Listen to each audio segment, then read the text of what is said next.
Hello students of class 10th. Good morning. Today we will learn chapter 3rd in your science, genetics. Second chapter आपका अभी जो cut किया है, इसका reason है कि हमने 9th क्लास में वैसे 8th चैप्टर साइंस में पढ़ा था, वो सारी चीज़ें सेकेंड चैप्टर में है।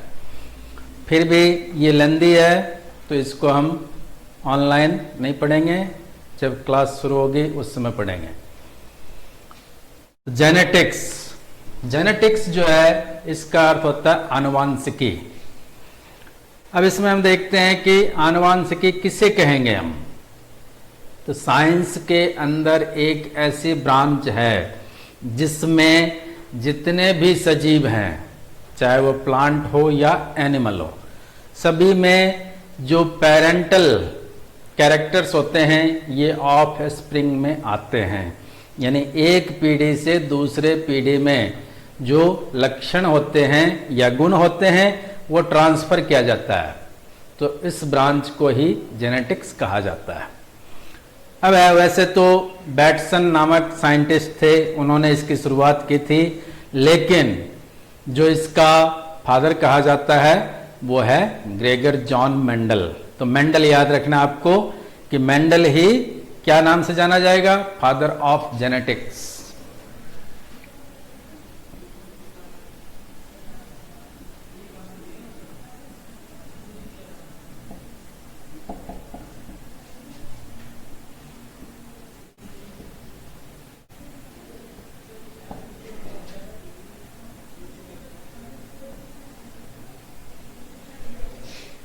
ग्रेगर जॉन मेंडल, शॉर्ट में कहेंगे जी.जे. मेंडल। अब जैसे है कि जो मेंडल है ये क्या काम करते थे, तो ये जो है पीएचडी करने के बाद ऑस्ट्रिया के एक चर्च में फादर के रूप में काम करते थे। और वहां पर उन्होंने देखा कि ये काम तो चल ही रहा है, लेकिन साथ में कुछ बागवानी कर लें हम। तो उन्होंने क्या किया, मटर जो होता है इसके पौधे को उगाना शुरू किया। अब कहा कि मटर के पौधे को जब इन्होंने उगाया तो 7 साल तक कंटिन्यू 7 इयर्स इन्होंने एक्सपेरिमेंट किया, और उसमें इनको अलग अलग जो लक्षण हैं इसके बारे में पता चला कि कौन कौन से जो गुण है वो किस प्रकार से ट्रांसफर किया जा रहा है। अब कहा कि जैसे मान लीजिए क्वेश्चन पूछा जाता है कि मेंडल ने अपने एक्सपेरिमेंट के लिए जो गार्डन पी प्लांट है इसको क्यों सेलेक्ट किया, तो हम क्या कहेंगे, इसके 3 कारण थे। पहला ये कि ये हम देखते हैं जो मटर के पौधे होते हैं एक ही साल में पूरा हो जाता है, यानी इसकी लाइफ 1 ईयर माना जाता है, तो एनुअल ये लाइफ है इसकी। दूसरा था कि इसमें बाइसेक्सुअल फ्लावर होते हैं, तो ऐसे फ्लावर जिसमें मेल एंड फीमेल गैमेट, हमने 9th क्लास में फ्लावर का स्ट्रक्चर पढ़ा था जिसमें मेल और फीमेल गैमेट दोनों आए थे। तो दोनों जब एक में होता है तो उसको हम कहते हैं बाइसेक्सुअल। तो इसके अंदर ये गुण पाया गया था। तीसरा था कि इसके अंदर यानी मटर जो पौधे हैं इसमें क्रॉस पॉलिनेशन हो सकता है, जो कि आर्टिफिशियल के रूप में होगा, और इसको ही हाइब्रिडाइजेशन भी कहते हैं।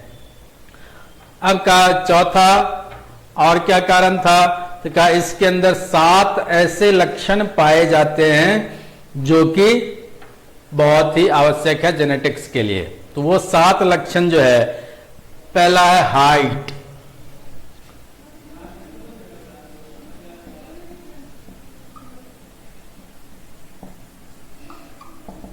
Seven characters. हाइट जो है टॉल भी है और ड्वार्फ भी है।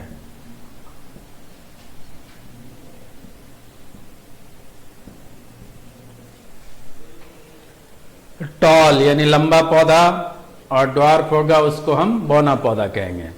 फिर आता है पोजीशन ऑफ फ्लावर। आपने कभी खेत में लगे हुए मटर के पौधे को देखा होगा, तो उसमें आप देखेंगे कि कुछ फूल जो होते हैं वो जैसे बेल जा रही है मटर की, तो उसके साइड में से यदि ब्रांच निकल रहा है तो उसमें आप देखेंगे बीच के अंदर फूल निकल जाता है। और एक होता है कि सबसे लास्ट में फूल बनता है, तो एक्सियल और टर्मिनल माना जाता है इसको।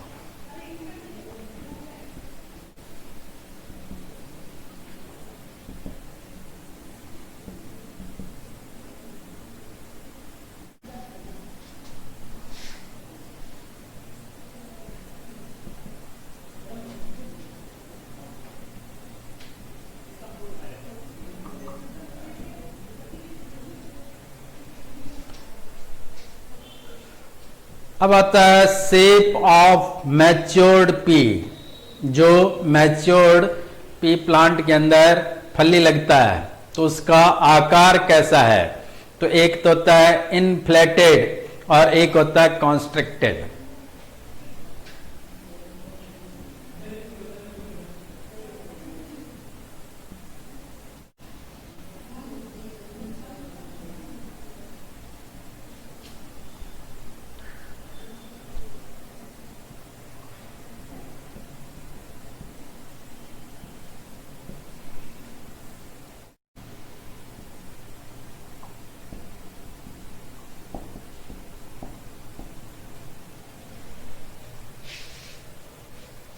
यानी चपटा भी हो सकता है और फूला हुआ भी हो सकता है। अब है कलर ऑफ इमेच्योर्ड पी। जो इमेच्योर यानी जो अभी तक परिपक्व नहीं हुआ है उसके जो पी है यानी फली है उसका शेप कैसा होगा और कलर कैसा होगा, दोनों चीज इस पर डिपेंड करता है। तो आपने देखा होगा कि मटर के जो फली आते हैं उसमें आपने यदि बीज को देखा होगा तो दो तरह के बीज दिखाई देते हैं। एक तो पूरा ग्रीन कलर का होता है और एक येलो कलर का होता है।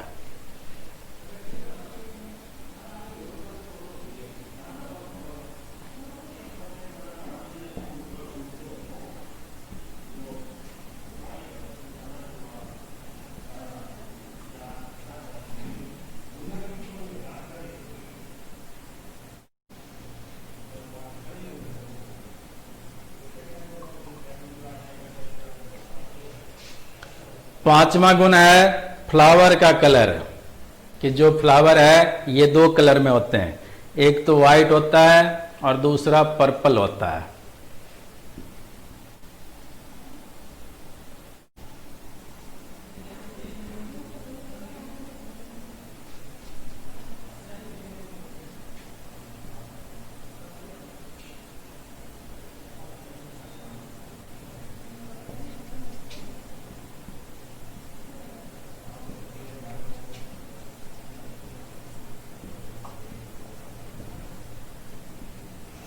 तो पर्पल है, ये वायलेट भी होते हैं। इनमें आप देखेंगे कलर जो है वायलेट भी हो सकता है, पर्पल भी, यानी दोनों लगभग सेम होते हैं।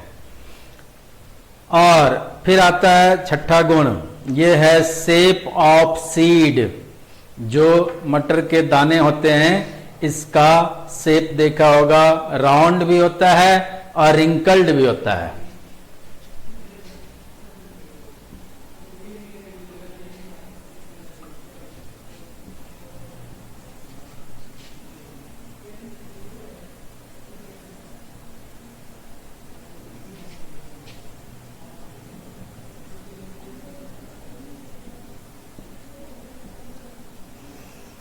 राउंड जो है यानी गोल हो गया, और रिंकल यानी झुर्रीदार, सिकुड़ा हुआ रहता है। और फिर सेवंथ जो इसका कैरेक्टर है वो है सीड का कलर, ये भी येलो और ग्रीन।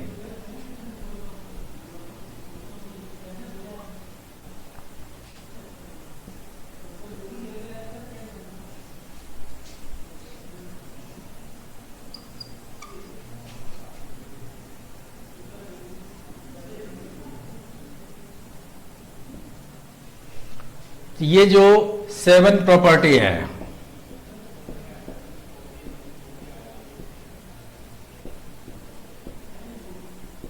इस 7 प्रॉपर्टी के कारण ही मेंडल ने क्या किया था, गार्डन पी प्लांट को सेलेक्ट किया था जेनेटिक्स के लिए। और इसके आधार पर उन्होंने 7 साल तक अध्ययन करके बताया था कि प्लांट्स के अंदर जो है किस तरह से एक कैरेक्टर का एक पीढ़ी से दूसरे पीढ़ी में ट्रांसफर होता है। इसके बाद में आता है कि जो जेनेटिक्स हैं इसमें कुछ वर्ड यूज किए जाते हैं, तो वो टर्म्स जो है जैसे जीन, तो जीन जो है इसके बारे में आपने सुना होगा, जैसे 9th क्लास में हमने पढ़ा था सेल डिवीजन, तो सेल डिवीजन जो है इसके अंदर क्रोमोजोम आया था नाम, तो ये जो है क्रोमोजोम जो होते हैं इसके ऊपर जीन की टुकड़ियां पाई जाती है, डॉटेड लाइन में पाया जाता है। ये क्या करता है, तो किसी एक प्रकार के गुण को कंट्रोल करने का काम करता है, तो ये फैक्टर है जो कि किसी एक गुण को कंट्रोल करता है, इसलिए इसको जीन कहा जाता है। फिर आता है एलिल या एलिलोमॉर्फ, ये जो है किसी भी दो जो अल्टरनेट फॉर्म होते हैं जीन का उसको शो करने का काम करता है। जैसे हम यहां देखे हैं टॉल एंड ड्वार्फ, तो टॉल और ड्वार्फ जो है इसको हम टॉल को कैपिटल टी से लिखेंगे और ड्वार्फ को स्मॉल टी से लिखेंगे, तो ये दो प्रकार के अलग अलग जीन हो गए।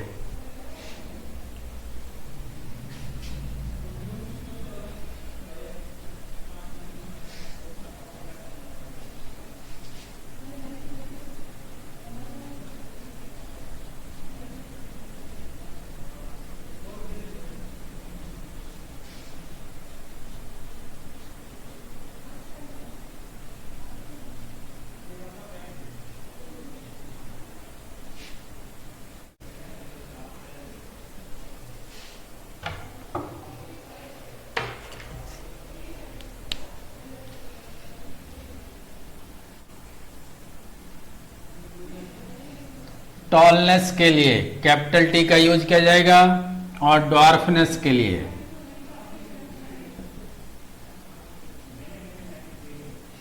स्मॉल टी का यूज किया जाएगा, और यही क्या कहलाते हैं, एलिल।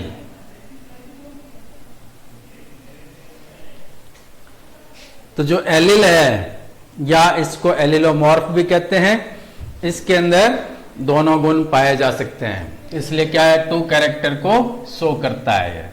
अब इसके बाद आता आपका होमोजाइगस। होमो मीन्स क्या होता है, समान, और जाइगस यानी सूत्र। तो जैसे इसमें हम देखते हैं कैपिटल टी स्मॉल टी, ये पेयर बनाता है, और इसके द्वारा जो हाइट है प्लांट का इसको शो किया जाएगा।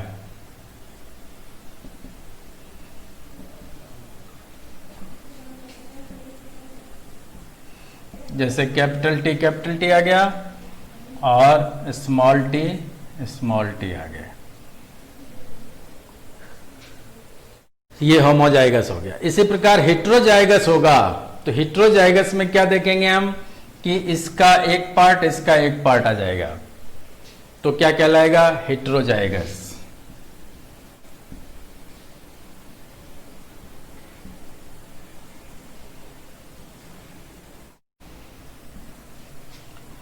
कैपिटल टी स्मॉल टी, यहां पर हम देख रहे हैं कि जो पेयर बना हुआ है इसमें दोनों जीन है, कैपिटल भी है स्मॉल भी है, लेकिन ये शो किसको करता है, टॉलनेस को। इसके बाद में आता है फिनोटाइप। फिनोटाइप जो होता है ये क्या है कि जैसे मान लीजिए F1 जनरेशन होता है और F2 जनरेशन होता है, इसके अंदर जो गुण लक्षण प्रकट होते हैं वो क्या कहलाएंगे, फिनोटाइप। अब उसमें ये देखना है कि प्योर और इम्प्योर ये दो प्रकार के होते हैं। तो जैसे हम यहां देखते हैं ये क्या है, प्योर, तो प्योर टॉल हो गया, और ये क्या है, इम्प्योर टॉल।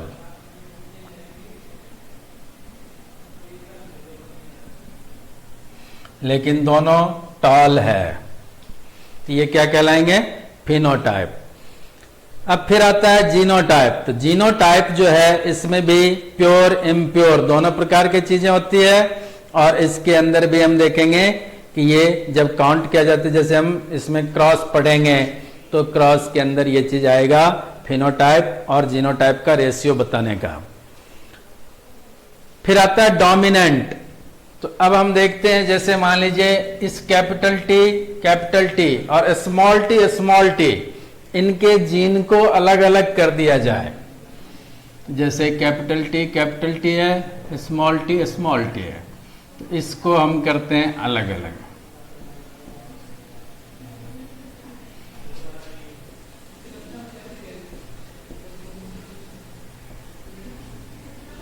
अब देखिए ये दोनों क्रॉस करेगा तो कैपिटल टी स्मॉल टी बना, ये F1 जनरेशन कहलाता है।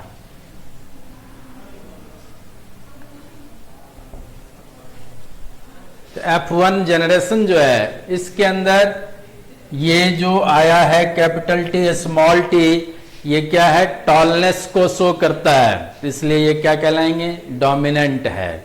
जो कैपिटल टी है इसके कारण क्या बना, डोमिनेंट यानी प्रभावी। फिर आता है रेसेसिव। तो यहां हम देखते हैं यदि F1 जनरेशन में ये स्मॉल टी तो आया है, लेकिन इसका जो गुण है वो अपने को बाहर प्लांट के अंदर दिखाई नहीं दिया, प्लांट लंबा ही था, इसलिए क्या है, रेसेसिव जो होते हैं वो अपने जो लक्षण होता है उसको शो नहीं कर पाता है। फिर आता है मोनोहाइब्रिड क्रॉस। तो यहां देखिए हमने एक ही प्रकार के जो गुण है हाइट ऑफ प्लांट, इसको लिया, इसको हमने क्रॉस करवाया, तो ये कहलाएगा मोनोहाइब्रिड क्रॉस। और फिर आता है डाई हाइब्रिड क्रॉस। उसमें जैसे हम इसमें से देख रहे हैं हम कि दो प्रकार के चीज आ रहे हैं, जैसे ग्रीन और येलो कलर हो गया, पर्पल या व्हाइट ये दो कलर हो गए, राउंड और रिंकल ये शेप हो गया। तो इसमें से एक गुण ये उठा लिए, एक गुण ये उठा लिए, तो दो प्रकार के गुणों को लेकर के यदि हम क्रॉस करवाते हैं तो उसे हम कहते हैं डाई हाइब्रिड क्रॉस। तो ये 10 पॉइंट है आपके, और जो कुछ एक आपको बताइए 7 कैरेक्टर्स। इसके बाद में मेंडल ने क्या किया था उसके बारे में बताया आपको। इस सब को आपको नोट्स के अकॉर्डिंग लर्न भी करना है और नोट भी करना। Okay, thank you.